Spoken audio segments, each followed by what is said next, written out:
So you've become a Japanese citizen. I am You're indeed a naturalized. Japanese citizen, yes. How does that work in Japan? Can you tell us a bit about the process? So at the time, you had to either have Japanese blood of some sort, like going back to grandparents is okay, or be married to a Japanese national. And so, married to a Japanese, of course, that wasn't such a big issue. You had to be in Japan for 5 years. You had to have no connection to the Yakuza. You had to have a clean police record, had to pay all your taxes, had to show that you had an income, these kinds of things. And most importantly, you had to promise to give up your previous citizenship.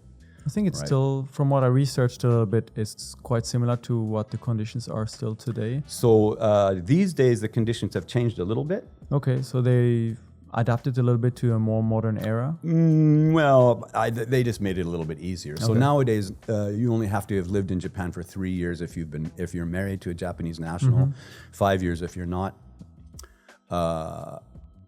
And there's no requirement anymore for you to have some connection to, you don't need the blood anymore. Okay. Right. So, you get 2 years knocked off if you are married to a Japanese citizen, but, it's not a requirement anymore. So you went through that process, you applied. Are there any exams you need to go through, or do they just basically look at your application? You have to do all kinds of paperwork. There's a big questionnaire. You have to write an essay about why you want to become Japanese in Japanese. But that could be, technically speaking, written by someone that speaks Japanese for you, right? Oh, no, I would never do that. Yeah. Nobody wouldn't. Nobody would do that. I see. So once you're through, you get the Japanese passport. Right. You're officially Japanese citizen. And then that suddenly grants you what kind of new rights? So the right to vote would be one.